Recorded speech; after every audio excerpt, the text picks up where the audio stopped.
या प्रचंड सभेसाठी उपस्थित असलेले या भागाचे खासदार श्री भगरे सर, आमचे मित्र नेते कॉम्रेड कराड, शिवसेनेचे आमचे मोहन गांगुर्डे, भास्करराव गावित,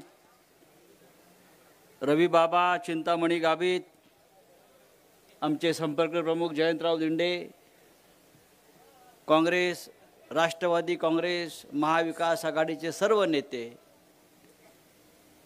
आणि या भर उन्हामध्ये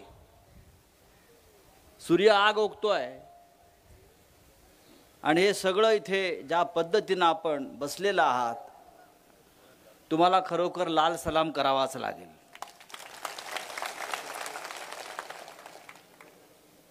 आमचे गाबित साहेब मगाशी म्हणाले की एका दिवसाच्या नोटीसवर इतके लोक जमले, हे कमी आहेत। काल तुम्ही पंतप्रधान मोदीची सभा मुंबईतली पाहायला पाहिजे होती, याच्यापेक्षा कमी लोक होते। काल आमच्या शिवाजी पार्कला नरेंद्र मोदींची सभा होती, देशाचा प्रधानमंत्री, एवढा मोठा पक्ष, व्यासपीठावर मुख्यमंत्री, 2-2 उपमुख्यमंत्री, एवढी यंत्रणा कामाला लावली, एवढा एसी मंडप टाकला 1 लाख लोकांचा, आणि आपण इथे जे जमलेला आहात तेवढे लोकही त्या सभेला नव्हते, खुर्च्या सगळ्या रिकाम्या। ही आमच्या देशाच्या प्रधानमंत्र्यांची महाराष्ट्रातली अवस्था आहे। पण आपण सगळे जे कष्टकरी आहात, शेतकरी आहात, श्रमिक आहात, आदिवासी आहात, हे एका जिद्दीने इथे जमलेला आहे। आपण मगाशी गद्दारीचा उल्लेख केला, या तुमच्या भागामध्ये सुद्धा गद्दारीची कीड लागलेली आहे गाबित साहेब। 50 कोटी इथे पण आले आहेत हो, 50 खोके एकदम ओके, हे या मतदारसंघात सुद्धा झालेलं विसरू नका तुम्ही।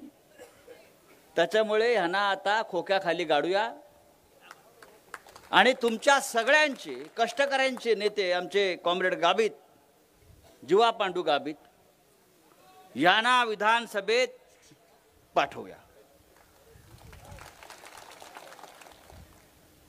ही सभा जर नरेंद्र मोदीची असती तर काय झालं असतं माहिती आहे ना, असा मोठा मंडप टाकला असता, असा पंखे लावले असते, काही ठिकाणी एसी लावला असता, व्यासपीठावरती पण त्यांचा एसी असतो। पण या महाराष्ट्राच्या मातीतला हा आदिवासी बांधव आहे, त्याला ऊन वारा पावसाची झुंज घेण्याची सवय आहे।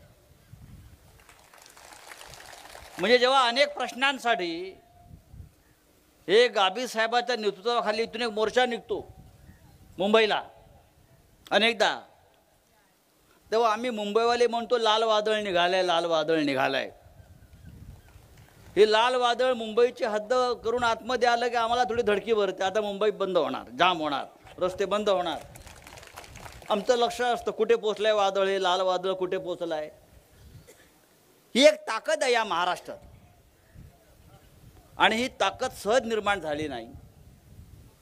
त्यासाठी या चळवळीतले कराड साहेबांसारखे, गाबित साहेबांसारखे अनेक नेते वर्षानुवर्ष शेतकऱ्यांसाठी, कामगारांसाठी काम करताना मला दिसत आहे।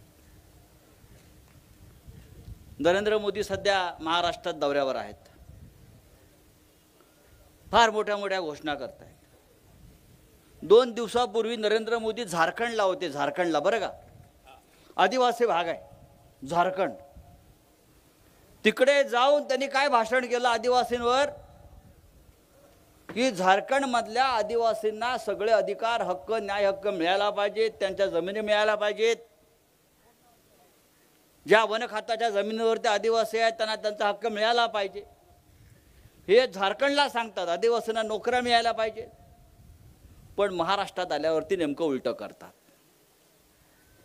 महाराष्ट्रात आदिवासींचा उल्लेख नाही, आदिवासींच्या हक्काचा उल्लेख नाही, शेतकऱ्यांच्या हक्काचा उल्लेख नाही, त्यांच्या विकासाचा संदर्भ नाही। असे हे ढोंगी भारतीय जनता पक्षाचे लोक आहेत, आणि हे ढोंग आपल्याला हे नाटक यांचं आपल्याला उद्याच्या निवडणुकीमध्ये उखडून टाकायचं आहे, उखडून टाकायचं, लक्षात घ्या. आम्ही असं मानतो की या जमिनीचे खरे मालक, जंगलाचे खरे मालक, झाड जमीन जंगल याचे खरे मालक आमचे आदिवासी बांधव आहेत. पण आयुष्यभर त्यांच्या नशिबी कष्ट, त्यांना त्यांचे हक्क मिळत नाही, सातत्याने लढे द्यावे लागतात. आणि हे लढे देण्याचं काम आपल्या डाव्या चळवळीतले हे आपले सगळे नेते करत असतात. जंगलात जाऊन, आदिवासीत जाऊन काम करणं सोपं राहिलेलं नाही. आणि काही नेते होतात नितीन पवार सारखे, ते आदिवासींच्या मतांवर निवडून येतात आणि मग मुंबई सोडत नाहीत, पुणे सोडत नाहीत. आता आजचा पेपर मला मगाशी आमच्या एका सहकाऱ्यांना आणून दिला. काय विकास आहे आदिवासींचा? मांगलीदर नावाचं गाव आहे कळवण तालुक्यात, म्हणजे याच मतदारसंघात जवळजवळ. रस्ता नाही तिथे, मोबाईलचं नेटवर्क नाही आहे. हा रस्त्याचा फोटो मी पाहतो, हा रस्ता आहे की खड्ड्यात काय हे शोधतायत. म्हणजे मोबाईलचं नेटवर्क पकडण्यासाठी तरुणांना वर डोंगरावर जाऊन मोबाईल करावा लागतो. योजनेचा लाभ नाही, कुठल्या सुविधा नाही आहेत.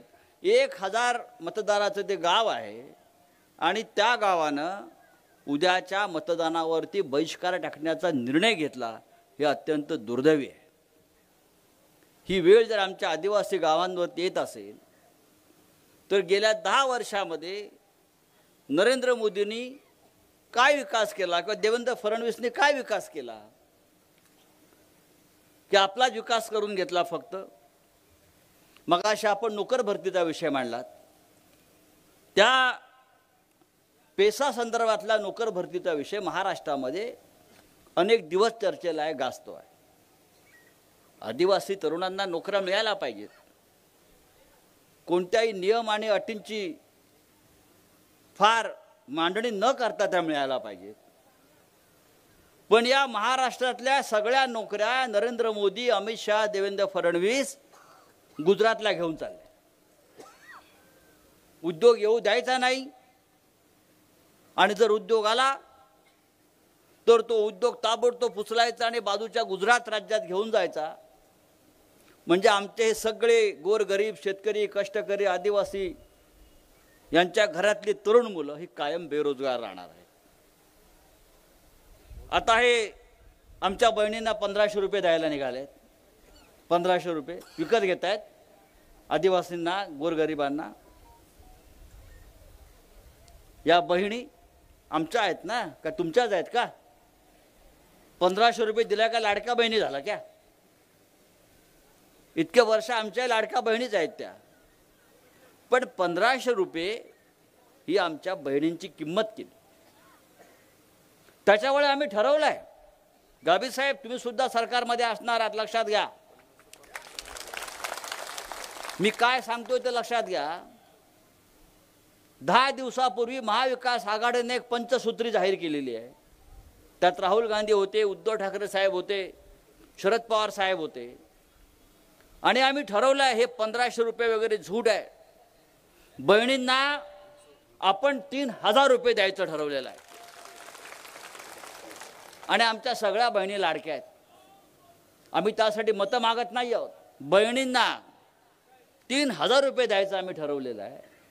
आणि या सगळ्या बहिणींना, महिलांना महाराष्ट्रामध्ये मोफत प्रवास द्यायचं ठरवलं आहे. मोफत प्रवास, याला म्हणतात राज्य करणं, सरकार चालवणं. आमचा तरुण बेरोजगार आहे, त्याच्या हाताला काम द्यायची जबाबदारी आमच्या सरकारची आहे, गाबी साहेब आपली आहे.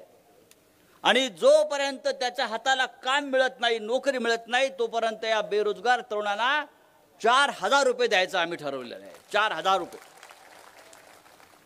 शेतकऱ्यांचं 3 लाखापर्यंत कर्ज आपण माफ करणार आहोत.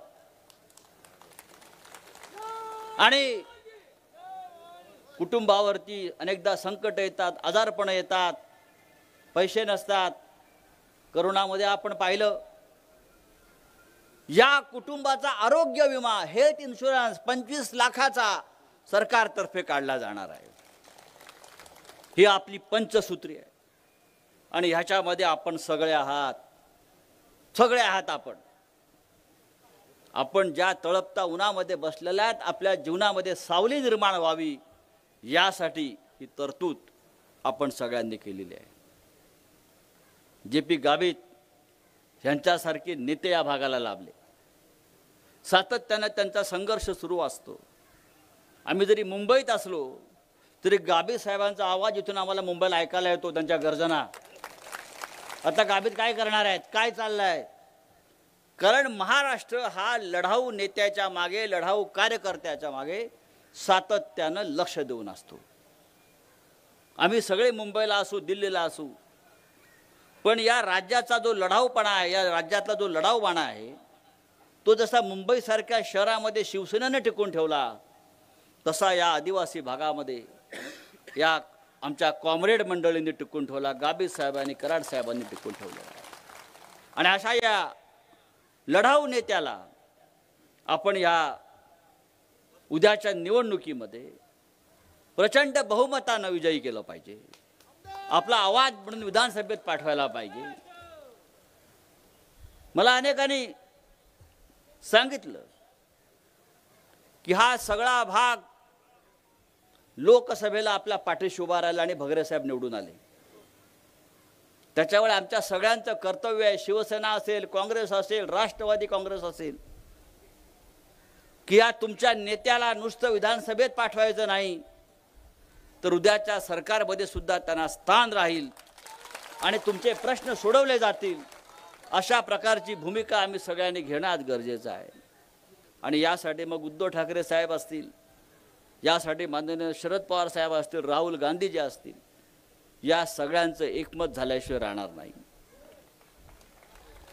निवडणुका 2 दिवसावर आहेत.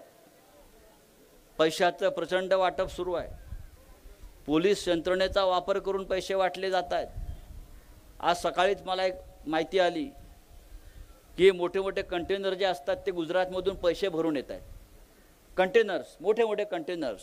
कारण कंटेनरमध्ये कसं असतं, फार्मास्युटिकल वगैरे इतर गोष्टी असतात, लोकांच्या लक्षात येत नाही पोलिसांच्या, की एवढ्या मोठ्या कंटेनरमध्ये काय असणार. मी निवडणूक आयोगाला आज कळवलं आहे, गुजरातच्या सीमेवरून प्रत्येक कंटेनर चेक केला पाहिजे. जसं मगाशी आमचं हेलिकॉप्टर चेक केलं ना, काय होतं आमच्याकडे, एक लहानशी बॅग होती, त्यात एक फाईल आहे, तपासा, काय हरकत नाही. पण जे कंटेनर गुजरातच्या सीमेवरून येत आहेत ते सुद्धा चेक करा. म्हणजे या महाराष्ट्रामध्ये या निवडणुकीच्या निमित्तानं पैशाचा कसा प्रचंड धो पाऊस पडतोय आणि या भ्रष्टाचाराचा पैसा आमची मतं विकत घेण्यासाठी कसा वापरला जातोय ते कळेल. दारू सुद्धा कंटेनरमधून येते. बघा, नवीन माहिती आहे. आता कंटेनरचा वापर होतो आहे.